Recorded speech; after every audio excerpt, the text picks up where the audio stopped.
Hello students, welcome to chemistry classes by Surya sir. একদম সন্ধিক্ষণে এসে হাজির হয়েছি আমরা। ফাইনাল কাউন্টডাউন স্টার্ট হয়ে গেছে। সেই বিগ এক্সাম, সেই সবথেকে বড় এক্সাম, তার প্রিপারেশন একদম সবার তুঙ্গে চলছে। সবাই পিক পয়েন্টে নিশ্চয়ই নিয়ে গেছে নিজের নিজের প্রিপারেশনকে, কারণ 3 তারিখ, mark the date, 3rd March শুরু হচ্ছে তোমাদের সেই সো কল্ড বিশাল বড় এক্সাম। এখন কথা হচ্ছে স্ট্র্যাটেজি ভিডিও বানাচ্ছি, এখানে এক্সাম কত বড় না বড় সেটা নিয়ে ডিসকাস করে খুব একটা লাভ আছে কিনা সেটা আগে দেখে নিই। তোমার মাইন্ডসেট কেমন থাকা জরুরি, কারণ এই এক্সামটাকে ফেস করতে গেলে এবং এখান থেকে ভালো মার্কস স্কোর করতে গেলে তোমার মাইন্ডসেট, তোমার সাইকোলজি খুব ইম্পর্টেন্ট রোল প্লে করতে চলেছে। যেমন যদি তুমি ভাবো যে বিশাল বড় এক্সাম, যেরকম আমি ক্লাসটা শুরুই করলাম, বিশাল বড় এক্সাম, কারণ এই এক্সামের রেজাল্ট তোমার আগামী দিনের সমস্ত জায়গায় কাজে লাগবে। তুমি যে কোনো একটা জব ইন্টারভিউতে যাও, তুমি কোনো কম্পিটিটিভ এক্সাম ক্র্যাক করে সেখানে থ্রু দিয়ে ফার্দার কোনো হায়ার স্টাডি করতে যাও, তো যে কোনো জায়গায় যাও, প্রথম যে এক্সাম রেজাল্টটা, যে মার্কশিটটা চাইবে সেটা হচ্ছে এইচএস, সেটা হচ্ছে উচ্চ মাধ্যমিক। তো সেই সেন্সে দেখতে গেলে লাইফের first big exam, first apparently মনে হচ্ছে মাধ্যমিকটা ফার্স্ট বিগ, ওটা big no doubt first big, but ওটার as a career aspect of view থেকে অতটাও ইম্পর্টেন্স নেই যতটা ইম্পর্টেন্স এই এইচএস এর মার্কশিটে থাকতে চলেছে। লাইফ টাইম মার্কশিট তৈরি হতে চলেছে। তাই এখন তুমি কেমন করে ভাববে, তোমার আশেপাশের মানুষজনরা বিভিন্ন রকম ভাবে ভাবাবে, বন্ধুরা বিভিন্ন রকম ভাবে ভাবাবে, বাড়ির লোকজন, রিলেটিভরা বিভিন্ন রকম ভাবে ভাবাবে, কিন্তু তুমি কেমন করে ভাববে, এক্সামটাকে নিয়ে কতটা তুমি প্রেসার নেবে, তার উপরে অনেক কিছু দাঁড়িয়ে আছে। সো স্ট্র্যাটেজি ভিডিও যদিও, কিন্তু তার আগে আমরা মাইন্ডসেট নিয়ে দুটো কথা বলবো। পয়েন্ট নাম্বার 1, মন দিয়ে শুনবে, কারণ সাইকোলজি, কারণ নার্ভাস সিস্টেম, তোমার টেনাসিটি, একটা যখন হেভিওয়েট ম্যাচ হয়, ওই ম্যাচে সবাই, দুজন প্লেয়ারই বা দুটো টিমই ইকুয়ালি স্কিলড। একটা ক্রিকেট ম্যাচ যখন লাস্ট বল অব্দি যায়, তখন ব্যাটসম্যান টিম এবং বোলার টিম, ফিল্ডিং টিম, দুজনেই স্কিলড, দুজনেই চেষ্টা করছে জেতবার। ওই অবস্থায় কে জিতে যায়? যে নার্ভ ধরে রাখে, যে টেনাসিটি হোল্ড করতে পারে, যে পেশেন্স রাখতে পারে, যে লাস্ট মোমেন্টে স্ট্রং ভাবে দাঁড়িয়ে থাকার ক্ষমতা রাখে, কারণ ইকুয়ালি স্কিলড তারা, তাই লাস্ট বল অব্দি ম্যাচ করাচ্ছে। একটা ব্যাডমিন্টন ম্যাচ হচ্ছে, ব্যাডমিন্টন ম্যাচে গেম পয়েন্টে দাঁড়িয়ে আছে দুজন প্লেয়ার। একটা টেনিস ম্যাচ হচ্ছে, গেম পয়েন্টে দাঁড়িয়ে আছে দুজন প্লেয়ার, দুজনেই top player, world number 1 player. কে ডিসাইড করবে যে কে ম্যাচ নিয়ে যাবে? যে নার্ভ হোল্ড করতে পারছে, যে শেষ পর্যন্ত এই বিশ্বাস, এই বিলিফ সিস্টেম রাখতে পারছে যে আমি পারবো, আমি প্রত্যেকটা শট ঠিকঠাক খেলতে পারবো, আমার উপরে সেই বিশ্বাস আছে, আমার ফিটনেস আছে, আমি বেস্ট। এই আমি best, I am the best, এই ফিলিংটা, এই বিলিফ সিস্টেমটা যার ভেজাতে একদম ঢুকে গেছে, সে লাস্ট মোমেন্ট অব্দি টিকে যাবে, তার নার্ভ হোল্ড হবে, সে টেনশনের মোমেন্টেও দাঁড়িয়ে থাকতে পারবে একলা।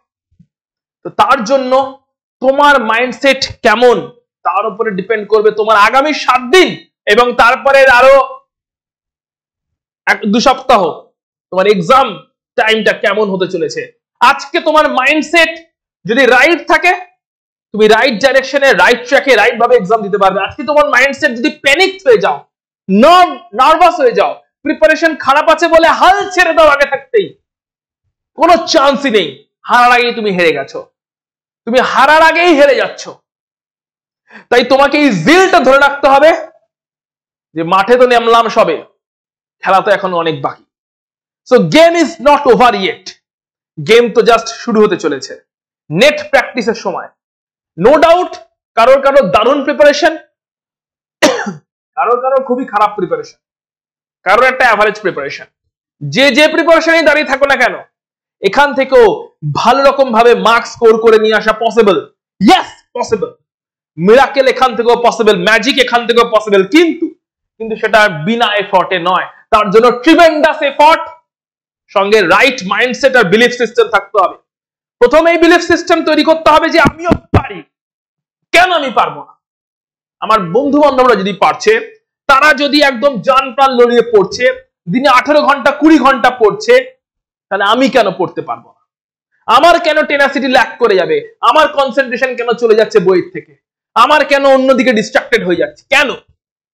যদি অন্যরা পারে, সো আমিও পারবো। অন্যরা যদি নাও পারে, তাও আমি পারবো। কেউ যদি না পারে, আমি একলা পারবো। সো প্রথম তো হচ্ছে এই মাইন্ডসেটটা তৈরি করতে হবে যে আমার বিলিফ সিস্টেম আমাকে এটাই বলছে যে আমাকে পারতেই হবে। এন্ড তার সঙ্গে তোমার একটা প্রপার স্ট্র্যাটেজি লাগবে। হ্যাঁ, পারতে হবে তো বুঝলাম, মনে মনে একদম পুরো জোশ টকবক করে ফুটছে, রক্ত পুরো গরম, বিএমআর হাই। এন্ড এই অবস্থাতে একটা প্রপার স্ট্র্যাটেজির প্রয়োজন, যাতে যে 7 দিন 10 দিন হাতে তোমার যাই আছে, পরীক্ষার আগে একটু ছুটি ফুটি যাই আছে, তুমি প্রপারলি ইউটিলাইজ করতে পারো to maximize your marks, to maximize your result. তুমি যেখানে আছো সেখান থেকে যাতে অ্যাটলিস্ট একটা বিশাল বড় লাফ দিয়ে একটা ভালো রকমের মার্কস ছিনিয়ে নিয়ে আসতে পারো, তার জন্য প্রপার একটা স্ট্র্যাটেজির প্রয়োজন। কিন্তু স্ট্র্যাটেজির আগে তোমার মাইন্ডসেট থাকা প্রয়োজন। আমি তোমাকে যতই মাস্টার স্ট্র্যাটেজি দিয়ে দিই না কেন, তুমি যদি প্রপারলি মাইন্ডসেটে না থাকো যে হ্যাঁ আমি পারবো, তাহলে কিন্তু কোনো মাস্টার স্ট্র্যাটেজি তোমাকে হেল্প করতে পারবে না। কারণ তুমি নিজেকে আগে হেল্প করতে রাজি থাকতে হবে, তুমি নিজেকে বাঁচাবে এটাতে আগে রাজি থাকতে হবে, তুমি নিজের জন্য লড়ে মার্কস নিয়ে আসবে এটাতে তোমাকে রাজি থাকতে হবে। তুমি যদি সবকটা পয়েন্টে রাজি থাকো, তবে গিয়ে মাস্টার স্ট্র্যাটেজি তোমাকে হেল্প করবে। আদারওয়াইজ তুমি যদি আগেই হাল ছেড়ে দিয়ে থাকো যে আমার কিছু হবে না আর, তাহলে কিন্তু কোনো স্ট্র্যাটেজি তোমাকে কিচ্ছু করতে পারবে না। তাই প্রথমে কমেন্ট বক্সে এই কথাটা লিখে দাঁড়াও, আই অ্যাম দ্য বেস্ট। যে সিচুয়েশনে থাকো না কেন, কারো সিচুয়েশন খুব ভালো, কারো খুব খারাপ, যেরকম সিচুয়েশনে থাকো, এই বিলিফ সিস্টেমটা তৈরি হওয়া জরুরি। এবং এমনি এমনি লিখবে না। যদি মনের মধ্যে যখন কমেন্ট করছো ওই মোমেন্টে যদি এই ফিলটা পাও, যে ফিলটা আমি ক্যামেরার এপার থেকে দেওয়ার চেষ্টা করছি ভার্চুয়ালি, যে ল্যাঙ্গুয়েজ, যে বডি ল্যাঙ্গুয়েজ, যে এক্সপ্রেশন তুমি আমার থেকে পাচ্ছ, ওটা যদি তোমার হৃদয় ওই ফিলটা তৈরি করতে পারে যে হ্যাঁ আমিও পারবো, ওই জিলটা তৈরি করতে পারে, কেন হবে না? এক্সাম দিতে চলেছি না, এক্সাম দিতে চলেছি, যাবো এবং ফাটিয়ে এক্সাম দেবো, যেমনই হোক না কেন আমার প্রিপারেশন।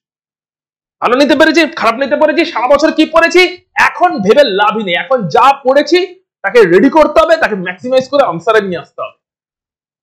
তো এই জিলটা যেটা আমার থেকে আমি জেনারেট করার চেষ্টা করছি এবং তোমার মধ্যে ট্রান্সমিট করার চেষ্টা করছি, তুমি বসে আছো ভার্চুয়ালি ক্যামেরার ওপারে আর আমি দাঁড়িয়ে আছি স্টুডিওর এপারে, যদি এটা কমিউনিকেটেড হয়, যদি এটা স্প্রেড হয়, আমার যদি এই সমস্ত অ্যাগ্রেশন এবং ইমোশনটা যদি তোমার কাছ অব্দি পৌঁছয়, তবে তুমি কমেন্ট বক্সে লিখবে আই ক্যান ডু ইট।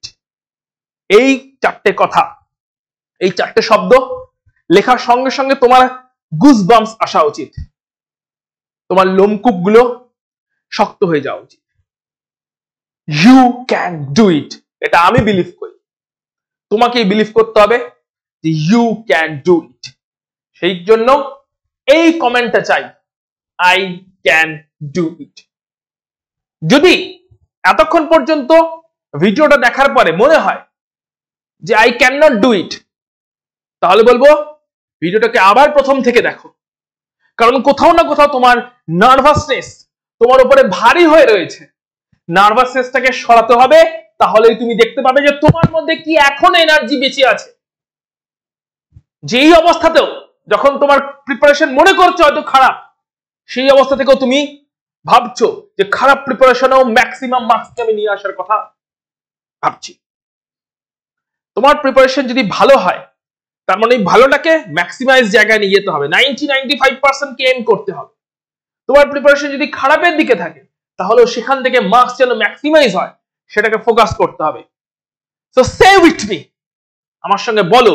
তোমরা তো বলতে পারবে না, সরি, মানে কমেন্টে লেখো। আমি বলছি আমার সঙ্গে কমেন্টে লেখো যে yes I can do it, পারতেই হয়। যদি রাইট মাইন্ডসেটটা খুঁজে পাও, এইভাবে রাইট মাইন্ডসেটে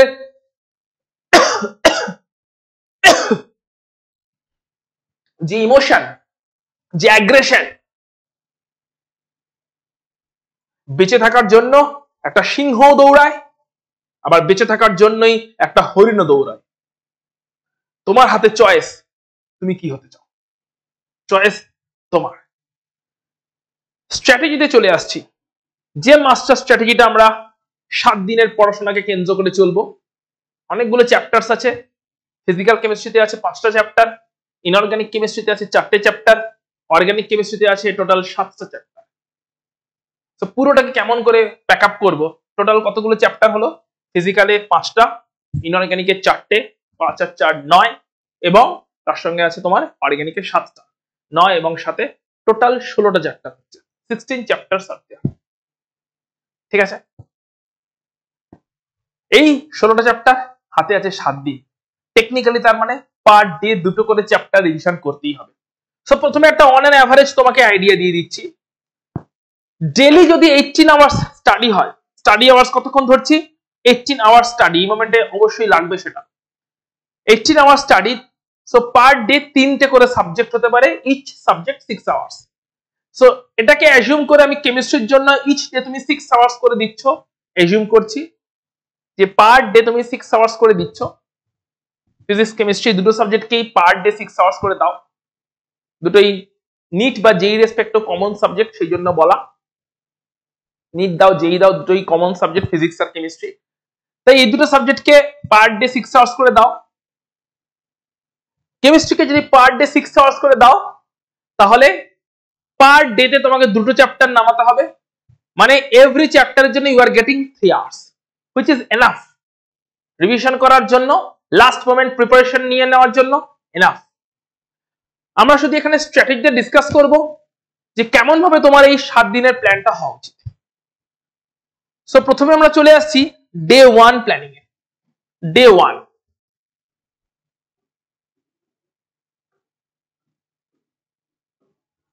ইনঅর্গানিক, অর্গানিক, ফিজিক্যাল কোনটা দিয়ে তোমার প্রিপারেশন স্টার্ট করা উচিত? তোমার প্রিপারেশন স্টার্ট করা উচিত ফিজিক্যাল দিয়ে। ফিজিক্যালের কিছু চ্যাপ্টার আছে যেগুলো যথেষ্ট সোজা চ্যাপ্টার, সহজ চ্যাপ্টার, যেগুলো কোয়েশ্চেন খুব একটা বেশি ট্রিকি হয় না, একটা পার্টিকুলার প্যাটার্নেই কোয়েশ্চেন চলে।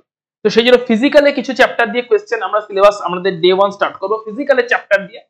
ফিজিক্যালের চ্যাপ্টার দিয়ে ডে 1 স্টার্ট করার পরে আমরা ফার্দার আরো অন্যান্য চ্যাপ্টার গুলোতে কেমন করে কি কি করবে ডে টু ডে থ্রিতে সেটাতে আসছি।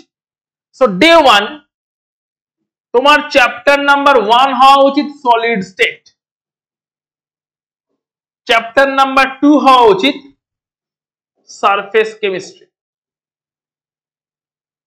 আর ডে 1 এ আরো একটা চ্যাপ্টার নিতে হবে, কারণ সারফেস কেমিস্ট্রি খুব একটা টাইম নেবে না, নন নিউমেরিক্যাল টাইপের চ্যাপ্টার, একটু থিওরিটিক্যাল চ্যাপ্টার, অ্যাডজর্পশন, অ্যাবজর্পশন, এই ধরনের physical absorption, physical adsorption, chemical adsorption. So adsorption, absorption base chapter, বিভিন্ন রকম সারফেস ফেনোমেনা আছে সেখানে, মিক্সচার তৈরি কেমন করে হয় এটসেট্রা। তো সারফেস টেনশন এবং বিভিন্ন রকম সারফেস ফেনোমেনা নিয়ে ডিসকাশন আছে। থিওরিটিক্যাল একটু চ্যাপ্টার, কনসেপচুয়াল চ্যাপ্টার, খুব একটা টাইম নেবে না, এবং এখান থেকে খুব একটা নিউমেরিক্যালও আসছে।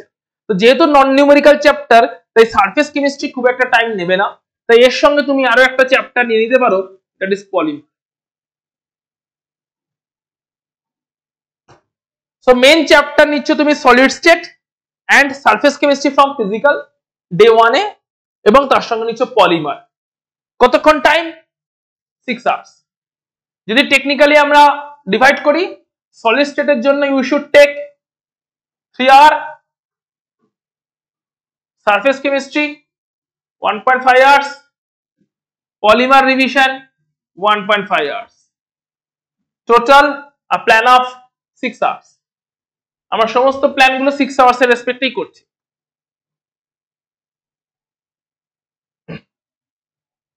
6 আওয়ার্স এর টোটাল প্ল্যান আমাদের, solid state, surface chemistry, polymer. Day 2,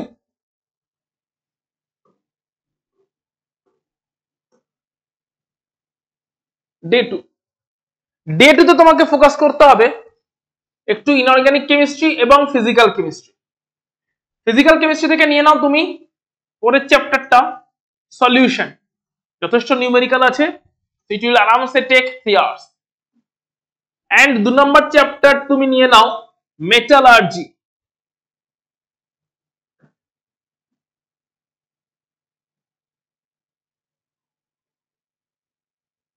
3 hours নিয়ে নেবে আরামসে। মেটালার্জি থেকে প্রচুর ডিটেল কোয়েশ্চেন আসছে, খুঁটিয়ে খুঁটিয়ে মেটালার্জির প্রত্যেকটা ইনফরমেশন পড়তে হবে। নিকেলের কেমন করে বিশুদ্ধীকরণ হয়, কপারের কেন শত বিজারণ জারণ করে কপারকে এক্সট্রাক্ট করা হয়, জোন রিফাইনিং কি, সো বিভিন্ন ছোট ছোট ছোট ছোট খুঁটিনাটি কোয়েশ্চেন্স আসছে। খুব একটা বড় কোয়েশ্চেন্স, বিশেষ করে এলিংহ্যাম ডায়াগ্রাম যেটা আছে ওখান থেকে সবসময় যে খুব বেশি টেকনিক্যাল কোয়েশ্চেন্স কিছু আসছে তা নয়, তবে ইনফরমেটিভ কোয়েশ্চেন্স আসছে এবং খুঁটিনাটি কোয়েশ্চেন্স আসছে, মানে লাইন বাই লাইন থেকে কোয়েশ্চেন্স উঠছে। এই প্রত্যেকটা লাইন বাই লাইন করে ভালো করে একটু পড়তে হবে মেটালার্জি চ্যাপ্টারটা। ডে 2, ডে 3 তে তুমি কি করবে?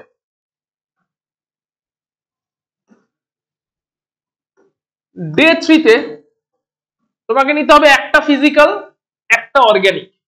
ফিজিক্যালে তুমি নিয়ে নাও কেমিক্যাল কাইনেটিক্স, একটু ছোট, অতটাও নিউমেরিক্যালের প্রেসার নেই, কেমিক্যাল কাইনেটিক্স।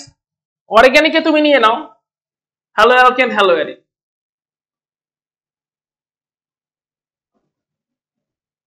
হ্যালো অ্যালকেন, হ্যালো অ্যারিনকে যদি একটু ভালো করে প্রথম দিকে রিভিশন করে নিতে পারো, তাহলে অনেক রিঅ্যাকশনস পরের চ্যাপ্টার গুলোতে ইজি পেয়ে যাবে, অনেক রিঅ্যাকশনস ইজি পাবে পরের সমস্ত চ্যাপ্টার গুলো।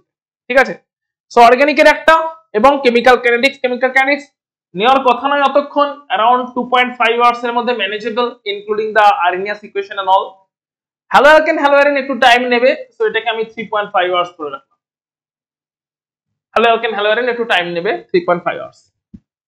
সো হয়ে গেল ডে 3। ডে 4, ডে 4 এ তোমার কি করা উচিত? ডে 4 তুমি নিয়ে নাও ফিজিক্যালের একটা, ইলেকট্রোকেমিস্ট্রি, বড় চ্যাপ্টার, টাইম লাগবে।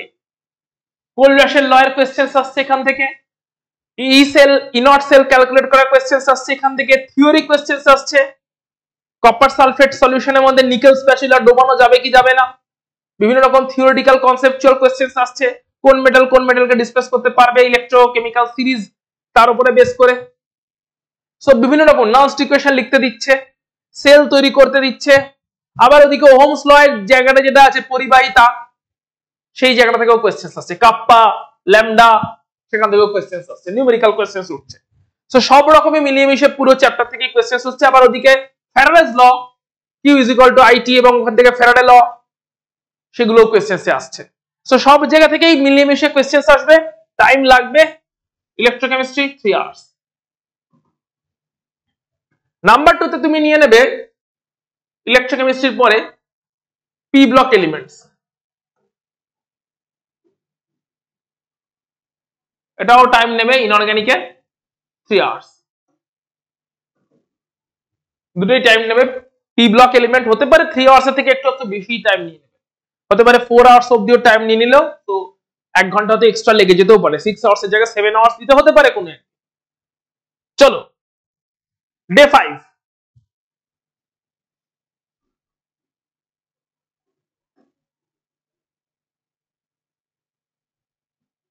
ডে 5, ডে 5 এ কি থাকবে?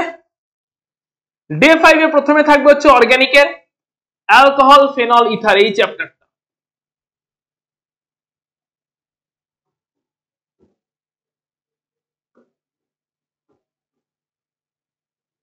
অ্যালকোহল ফেনল ইথার এটা নিয়ে নেবে, 4 আওয়ার্স অবধি নিয়ে নেবে। সঙ্গে রেখে দাও D block F ব্লককে।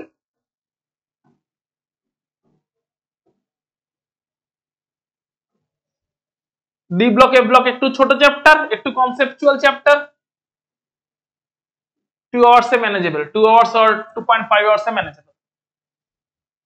So alcohol phenol ether এবং এদিকে D block F block. Alcohol phenol ইথারের মধ্যে সবথেকে গুরুত্ব দেবে অ্যালকোহল আর ফেনলে, অ্যালকোহল আর ফেনলে বেশি গুরুত্ব দেবে, ইথারে একটু কম গুরুত্ব দিলেও চলবে, বাট অ্যালকোহল ফেনলে মাস্ট গুরুত্ব দেবেই, অবশ্যই গুরুত্ব দেবে। এটা হয়ে গেল day 5। Day 6,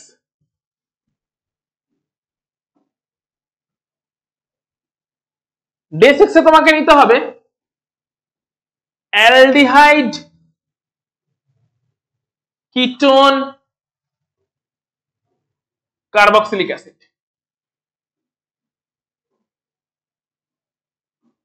aldehyde, ketone, carboxylic acid অনেক টাইম নেবে। হতেই পারে aldehyde, ketone, carboxylic acid depend করছে তোমার পড়া কতটা হয়ে আছে, কেমন প্রিপারেশন হয়ে আছে, ক্লাসগুলো কতটা সিনসিয়ারলি অ্যাটেন্ড করেছিলে। বেশি করে ধরে রাখছি, একটু 5 আওয়ার্স মতন ধরে রাখছি, 5 আওয়ার্স অ্যাজিউম করে চলছি, নিয়ে নিতেই পারে।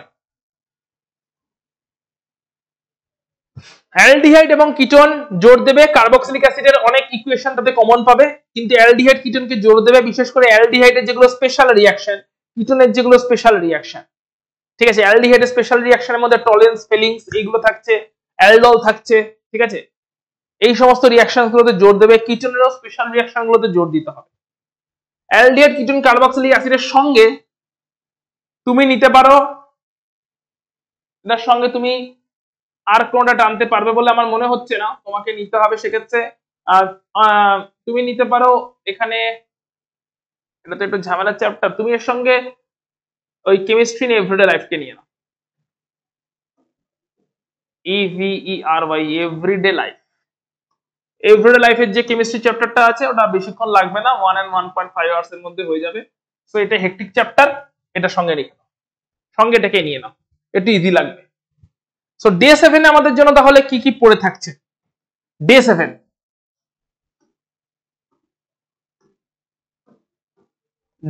এ পড়ে থাকছে যেগুলো, তার মধ্যে প্রথমে টানবে হচ্ছে নাইট্রোজেন কম্পাউন্ডস। নাইট্রোজেন কম্পাউন্ডস এর ভিডিও এসে গেছে, নাইট্রোজেন কম্পাউন্ডস প্রথমে টানবে।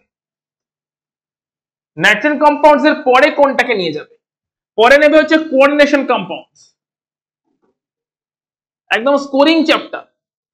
কোঅর্ডিনেশন কম্পাউন্ডস খুব একটা টাইম নেবে না, স্কোরিং চ্যাপ্টার। এখান থেকে আইইউপিএসসি নমেনক্লেচার গুলো, সঙ্গে হচ্ছে আইসোমেরিজম যত রকমের আছে, এবং সঙ্গে হচ্ছে ভিবিটি আর সিএফটি, এই চারটে হচ্ছে জোন। আইসোমেরিজম, তার সঙ্গে আইইউপিএসসি নমেনক্লেচার, ভিবিটির বেসিসে ইলেকট্রনিক কনফিগারেশন গুলো বার করে করে দেখানো, যেখান থেকে কোয়েশ্চেন্স আসবে কিরকম low spin complex, high spin complex বলো, সংকরায়ন বা হাইব্রিডেশনটা কি সেটা বলো, ম্যাগনেটিক প্রপার্টি বলো, প্যারাম্যাগনেটিক, ডায়াম্যাগনেটিক সেটা বলো, এই ধরনের কোয়েশ্চেন্স যেগুলো আসে ভিবিটি এবং CFT, d d transition, weak field, strong field, ligand, এই সমস্ত জায়গাগুলো থাকবে, যেগুলো হচ্ছে তোমার কোঅর্ডিনেশন কম্পাউন্ডস থেকে থাকবে। আর এর সঙ্গে আরেকটা যে চ্যাপ্টার পড়ে থাকছে যেটা হচ্ছে বায়োমলিকুলস। বায়োমলিকুলস চ্যাপ্টারটাতে মেইনলি ইম্পর্টেন্ট জায়গাটা হচ্ছে কার্বোহাইড্রেট। কোয়েশ্চেন যেরকম আসছে তাতে কার্বোহাইড্রেটটা খুব ভালো করে পড়তে হবে, মানে গ্লুকোজ টুকোজ যা কিছু আছে কার্বোহাইড্রেটের, গ্লুকোজের সমস্ত রিঅ্যাকশনস থেকে শুরু করে কার্বোহাইড্রেটকে খুব ভালো করে রেডি রাখতে হবে। এবার প্রোটিন থেকে কিছু অল্প টপিককে পড়তে হবে। প্রোটিন থেকে কিরকম অল্প টপিক বলতে, কিছু ওই অ্যামাইনো অ্যাসিডসদের আইসোইলেকট্রিক পয়েন্ট কাকে বলে, এই ধরনের টপিক গুলো। ঠিক আছে, পেপটাইড বন্ড কি, আইসোইলেকট্রিক পয়েন্ট কি, জুইচার আয়ন কি, এরকম কিছু টপিক। এনজাইমের এনজাইম অ্যাকশন কেমন করে করে, লক এন্ড কি মেকানিজম অফ এনজাইম, এনজাইম কেমন করে অ্যাকশন করে তার মেকানিজমটা, এনজাইম গুলো কি ধরনের সাবস্টেন্স দিয়ে তৈরি, ওগুলো এক ধরনের প্রোটিন ইনফরমেশনটা। তার সঙ্গে হচ্ছে ডিএনএ এবং আরএনএটাও একটু ভালো করে দেখতে হবে। ডিএনএ এর ডিফারেন্স মানে স্ট্রাকচারাল ডিফারেন্স, কোথায় কি ধরনের প্রোটিন থাকে, কত রকমের প্রোটিন আছে, নিউক্লিওটাইড কি, নিউক্লিওসাইড কি, ডিএনএ আরএনএ স্ট্রাকচারাল ডিফারেন্সটা, এই পার্টটা তোমাকে ভালো করে একটু দেখতে হবে। সেইটা হচ্ছে বায়োমলিকুলস, যেখানে কার্বোহাইড্রেটটা মেন, সঙ্গে অ্যাডিশনালি এইগুলো দেখতে হবে। তবে অ্যাডিশনাল যেগুলো বললাম যে প্রোটিনের স্ট্রাকচার, প্রাইমারি, সেকেন্ডারি, টারশিয়ারি এবং কোয়াটারনারি, 4 রকমের স্ট্রাকচার আছে প্রোটিনের। প্রোটিনের isoelectric point, peptide bond, zwitterion structure, এই জায়গাগুলো একটু ইম্পর্টেন্ট। এনজাইমের এনজাইম সাবস্ট্রেট কমপ্লেক্স যেটা তৈরি হচ্ছে, এনজাইমের মেকানিজম সেটা important. DNA RNA structural difference, nucleotide, nucleoside, তাদের কম্পোজিশন, পিউরিন, পিরিমিডিন, বেসেসের নেম, এই সমস্ত জায়গাগুলো ইম্পর্টেন্ট। এগুলো বায়োলজিতেও পড়েছো, তো অতটাও ডিফিকাল্টি লাগবে না, টেনে দিতে পারবে আশা করা যায়। টাইম কনজারভেশন, নাইট্রোজেন কম্পাউন্ডস দেবে 4 আওয়ার্স অবধি তো নিয়ে নেবে, up to 4 hours it will take. Coordination কম্পাউন্ডসও নিয়ে নেবে 2 আওয়ার্স নিয়ে নেবে, তো 6 আওয়ার্স এখানে হয়ে যাচ্ছে। এবারে বায়োমলিকুলস তোমাকে এর মধ্যে থেকে ম্যানেজ করতে হবে। কোন একটা দিনে যদি একটু প্রেসার কম লাগে বা একটু টাইম ম্যানেজ করতে পারো, সেখান থেকে এক্সট্রা একটা, এখান থেকে 2 আওয়ার্স এর একটা টাইম তোমাকে বার করতে হবে এক্সামের আগে। যাতে তুমি বায়োমলিকুলসটা ম্যানেজ করে নিতে পারো। অ্যাটলিস্ট কার্বোহাইড্রেট পার্টটুকু ম্যানেজ করতে 1 ঘন্টা লাগবে। আমি যে পার্টটা বায়োলজির সঙ্গে সিমিলার সেটাকে যদি এখনই নাও ধরি, যেটা প্রোটিন এবং প্রোটিনের স্ট্রাকচার, এনজাইম, ডিএনএ, আরএনএ, এই যে জায়গাটা আছে, যদি আমি ওটা নাও ধরি, স্টিল বায়োমলিকুলসের কার্বোহাইড্রেটটাও ম্যানেজ করতে 1-1.5 ঘন্টা এক্সট্রা লাগবে। সো কার্বোহাইড্রেটটা পার্টের জন্য, বায়োমলিকুলসের কার্বোহাইড্রেট পার্টের জন্য একটা 1-1.5 ঘন্টা তোমাকে দিতে হবে। যে পার্টটুকু এক্সট্রা তোমার বাকি রয়ে গেল, প্রোটিন এবং রিলেটেড জায়গাটা, ওটা এক্সামের আগে যখন ফাইনাল প্রিপারেশন নেবে, যেদিনকে এক্সাম তার ফাইনাল প্রিপারেশন আগে যখন একদম ফাইনাল টাচটা নেবে, ওই সময়তে একটু দেখে নিতে পারো ওই জায়গাটা। কারণ ওগুলো বায়োলজির সঙ্গে রিলেটেড, বায়োলজি অনেকেরই আছে যাদের পিসিএমবি সাবজেক্ট নিয়ে পড়ছো, তো বায়োলজি আছে, সেখান থেকেও কনসেপ্টটা ক্লিয়ার থাকবে। জাস্ট অল্প সময়ের মধ্যে তুমি দেখে নিতে পারবে। মানে ওই জায়গাটা দেখতে তোমার হার্ডলি 0.5 ঘন্টা থেকে 1 ঘন্টা লাগবে। প্রোটিন এবং সেই রিলেটেড জায়গাটা দেখতে 1 ঘন্টা আমি ধরলাম ম্যাক্সিমাম লাগবে। তো সেক্ষেত্রে এখানে অ্যাটলিস্ট একটা 1 ঘন্টা 1.5 ঘন্টা দিয়ে কার্বোহাইড্রেট একটু দেখে নিতে হবে। মানে এই দিনটাতে 7.5 ঘন্টা অব্দি টাইম নিতে চলেছে কেমিস্ট্রি। 4 ঘন্টা এখানে ম্যাক্সিমাম আমি ধরে চলছি। তাড়াতাড়ি হয়ে গেলে খুব ভালো। কোঅর্ডিনেশন কম্পাউন্ড 2 ঘন্টা নেবেই নেবে, এবং কার্বোহাইড্রেটটা হচ্ছে তোমার এটাও নিয়ে নেবে। কার্বোহাইড্রেট তোমার অ্যাটলিস্ট নিয়ে নেবে হয়তো 1-1.5 ঘন্টা নিয়ে নেবে। এটা হচ্ছে তোমার ডে 7, অর্থাৎ যবে থেকে ভিডিওস পাবলিশ হচ্ছে তারপর থেকে 7 দিন পর্যন্ত তুমি পাচ্ছ ভিডিও। হোপফুলি স্যাটারডে পর্যন্ত পাবলিশ হয়ে যাবে হয়তো। তো ডে 7 অবধি তুমি পাচ্ছ। 7 দিনের মধ্যে তুমি প্রপারলি প্রিপেয়ার করে নাও, যাতে এখান থেকে এই যে এই স্ট্র্যাটেজিতে যদি থাকতে পারো, আমি তোমাকে গ্যারান্টি দিচ্ছি এই স্ট্র্যাটেজিতে যদি থাকতে পারো তোমার ভালো রকম মার্কস আসবে, বিভৎস মার্কস আসবে। কেউ তোমাকে আটকাতে পারবে না, কেউ না। তুমি নিজেও চাইলে নিজেকে আটকাতে পারবে না।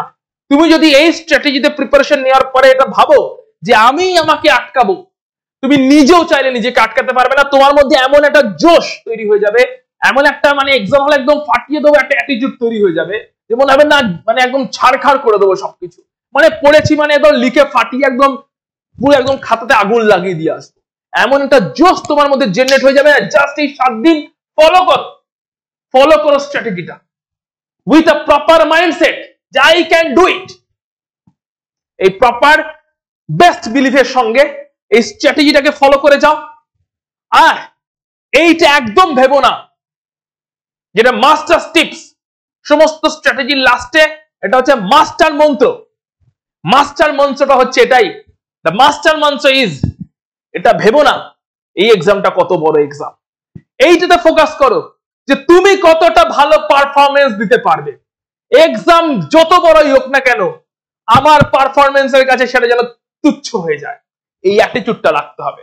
অপোনেন্ট যতই শক্তিশালী হোক না কেন, আমার পারফরমেন্স, আমার থেকে ভালো পারফরমেন্স কেউ দিতেই পারবে না, এই বিলিফ সিস্টেমটা রাখার চেষ্টা করো।